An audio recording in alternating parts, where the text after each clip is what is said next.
आज की डेट में बैंकों से एनबीएफसी से लोन लेना बहुत ईजी हो गया है। अगर किसी व्यक्ति का सिविल स्कोर बेहतर है, उसकी बैंक अकाउंट स्टेटमेंट अच्छी है, वो अच्छी खासी अर्निंग कर रहा है, तो वो पैन कार्ड, आधार कार्ड, बैंक अकाउंट स्टेटमेंट लगा करके आसानी से लोन ले सकता है। चाहे इसमें आप कार लोन की बात कर लो, चाहे इसमें आप होम लोन की बात कर लो, चाहे इसमें आप पर्सनल लोन की बात कर लो, बहुत ईजिली मिल जाता है। लेकिन मैं जो देख रहा हूँ, व्यक्ति आज की डेट में ऐसी प्रॉब्लम में फंस जाते हैं, लोन ले तो लेते हैं लेकिन वो उसको वापस नहीं करते हैं।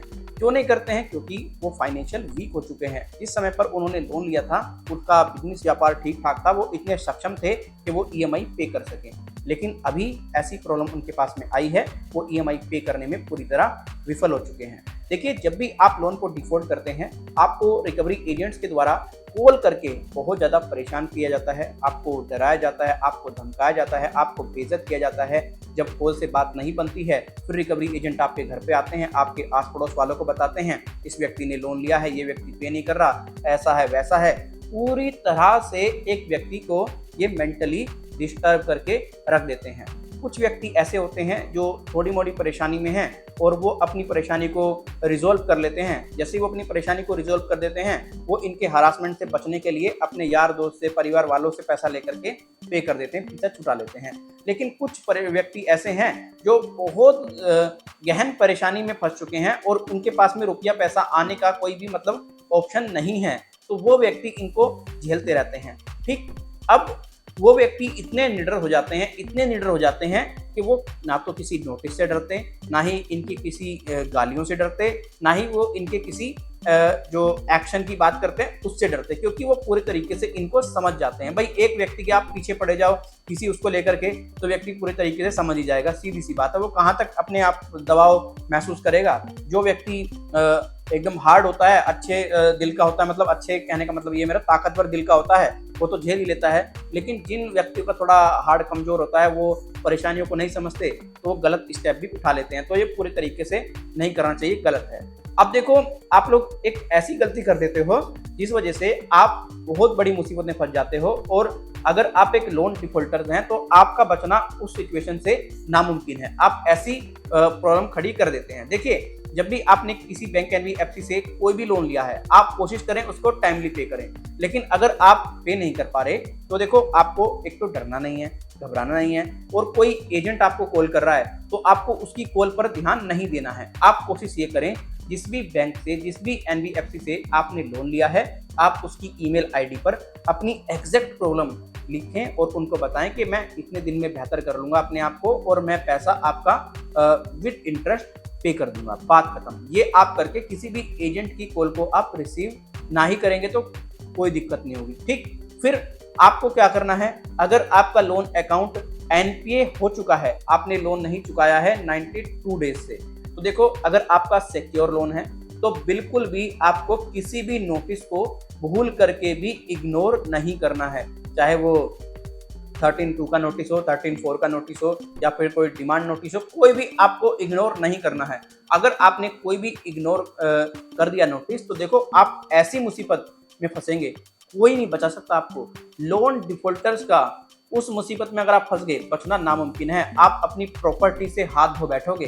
ठीक, तो सिक्योर लोन में तो कभी कोई नोटिस इग्नोर नहीं करना चाहिए। अगर आपने अनसिक्योर लोन लिया है, तो देखो, आपको ये ध्यान रखना है, किसी प्रकार से कोई आपको चेक बाउंस का नोटिस इग्नोर नहीं करना है। अगर आपके पास में कोई ईसीएस बाउंस या चेक बाउंस का नोटिस आ गया, उसको बिल्कुल इग्नोर नहीं करना है। अगर कोई कोर्ट का नोटिस आ गया आपको, उसको इग्नोर बिल्कुल नहीं करना है। ठीक, अगर आर्बिट्रेशन का नोटिस आपको मिल गया है, तो वो भी आपको इग्नोर नहीं करना है। अगर आपने आर्बिट्रेशन का नोटिस आपने इग्नोर कर दिया, वो आपको बाय ईमेल भी आ सकता है, बाय मतलब ईमेल ही आएगा, आज की डेट में ईमेल के थ्रू भेज रहे हैं, या फिर बाय पोस्ट भी लोग भेज सकते हैं। ठीक, तो उसको अगर आपने इग्नोर कर दिया, तो आपकी जो चल संपत्ति है, चाहे आपका सिक्योर लोन हो, चाहे वो अनसिक्योर लोन हो, खैर अनसिक्योर लोन में ही ऐसा प्रोसेस किया जाता है, चल संपत्ति जो है वो चाहे तो आर्बिट्रेशन अवार्ड पास करके आपकी जब्त करा सकता है, उसके पास में ये राइट हैं। तो आपको ये समझना है, ये चीजें आपको अच्छे तरीके से समझ जानी है। किसी भी व्यक्ति की बातों में आकर के आपको नोटिस को इग्नोर नहीं करना है। हाँ, अगर कोई अधिवक्ता आपको नॉर्मल नोटिस भेज रहा है, उसको आप इग्नोर भी कर सकते हैं। अब देखो आप ये कैसे चेक कर पाएंगे नोटिस किस टाइप का है, इसमें आपको क्या करना चाहिए। तो देखो आपको पहले तो मैं बता दूं, डरना घबराना बिल्कुल नहीं है। नोटिस को देख करके एकदम हाइपर नहीं होना है। काफी व्यक्ति नोटिस देखकर हाइपर भी हो जाते हैं। आपको हमारा व्हाट्सएप नंबर स्क्रीन पे नजर आ रहा होगा, इस पे आपको अपनी प्रॉपर डिटेल प्रोवाइड करानी है, जैसे आपका नाम, आपका मोबाइल नंबर, आपने कब लोन लिया था, कितना लोन अमाउंट है, कितने टाइम से आपने पेमेंट नहीं किया है, और आपको बताना है आपको टेलीफोनिकली अपॉइंटमेंट चाहिए। हम आपका टेलीफोनिकली अपॉइंटमेंट प्रोवाइड करा देंगे, ठीक, जब आप अपनी प्रॉपर डिटेल बताएंगे। अब ये हम आपको बता दें, अगर प्रॉब्लम ऐसी हुई जिसमें अधिवक्ता की आवश्यकता है या फाइनेंशियल एडवाइजर की आवश्यकता है, तो हम खुद आपको किसी प्रकार से कोई भी सलाह नहीं देंगे। हम सीधा सीधा आपको फाइनेंशियल एडवाइजर या फिर लीगल एडवाइजर के पास में फॉरवर्ड कर देंगे। मतलब आपका जो प्रॉब्लम है उनके पास हम दे देंगे, वो आपको कॉल करके गाइड कर देंगे आपको क्या करना है, बट वो चार्जेस थोड़े अधिक ले सकते हैं।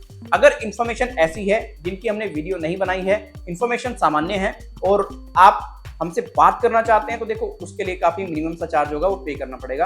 आपको अच्छे तरीके से गाइड कर दिया जाएगा आपको क्या करना है। क्योंकि देखो ये जो लोन का मैटर होता है ना, ये भले ही कोई सिविल ऑफेंस में कंसीडर किया जाता है, कोई क्रिमिनल ऑफेंस में कंसीडर नहीं किया जाता, लेकिन इसमें समस्याएं भी बहुत हैं। अगर आप इसकी सही जानकारी लेंगे तो समस्याएं वो उत्पन्न नहीं होंगी। मैं तो आपको देखो यही एडवाइस करना चाहूंगा, अगर आप सही समस्या का समाधान ले लेंगे तो कोई दिक्कत नहीं होगी। देखो आप डॉक्टर के पास में जाते हैं, कुछ डॉक्टर ऐसे होते हैं जो कि बगैर टेस्ट के आपकी सिम्टम्स को देख करके दवाई दे देते हैं और आपका जो प्रॉब्लम है वो सॉर्ट आउट हो जाता है। कुछ डॉक्टर ऐसे होते हैं जो कि आपका प्रॉपर टेस्ट कराते हैं और उसके आधार पर ही दवाई देते हैं। उनको मैं ज़्यादा अच्छा प्रोसेस मानता हूँ, वो करते हैं। बट अगर आप इसी तरीके से गलत डॉक्टर के पास चले जाओ तो देखो सीधी सी बात है, आपकी बीमारी भी दूर नहीं होगी और आप परेशानियां फंस जाएंगे। ऐसे ही लोन वाला मैटर है। देखो जो लोन का स्पेशलिस्ट है, जो लीगल एडवाइस प्रोवाइड कराने में स्पेशलिस्ट है, आप उसी से एडवाइस लो। मेरे दोस्त, फ्यूचर में आपको कोई दिक्कत परेशानी नहीं आएगी। अरे भाई आपने लोन ही तो लिया है, कोई चोरी थोड़ी की है, आपने कोई डाका थोड़ी डाला है। उस लोन का आप टाइमली इंटरेस्ट पे कर रहे हैं, टाइमली उसकी पेनल्टी अगर लग जाती है वो पे कर रहे हैं। भैया इसमें कोई चोरी चकारी थोड़ी है।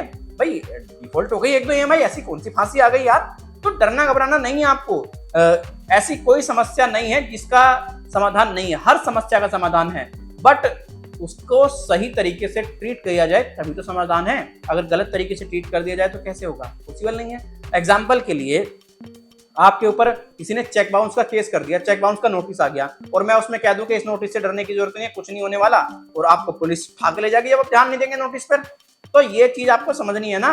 सही जानकारी कलेक्ट करें, फ्यूचर में कोई दिक्कत नहीं आनी, कोई परेशानी नहीं आनी, और जब पैसा हो तो पे कर दें। बस मैं तो आपको यही सलाह दूंगा। और बाकी मेरे दोस्त आपको जैसा उचित लगे वैसा करें। मेरा पर्सनल एडवाइस आपको ये होगा, अगर आपने किसी बैंक के माध्यम से, NBFC के माध्यम से किसी प्रकार का कोई भी लोन लिया है और आप उसको पे करने में पूरी तरह से सक्षम हैं, चाहे आप किसी भी तरीके से पे करें, तो पे करके अपना पीछे छुटा लो। अगर सक्षम नहीं है तो डरो घबराओ बिल्कुल नहीं। कोई भी दुनिया की ताकत आ जाए, आपका कोई कुछ नहीं बिगाड़ सकता, राइट। तो आपके लिए वीडियो जरूर हेल्पफुल रही होगी। अगर ये वीडियो आपके लिए हेल्पफुल रही है, वीडियो को आप लाइक कर दें। हेल्पफुल नहीं रही, वीडियो को डिसलाइक कर दें। कोई सुझाव है आपके पास में, ईमेल और कमेंट के जरिए जरूर बताएं। धन्यवाद।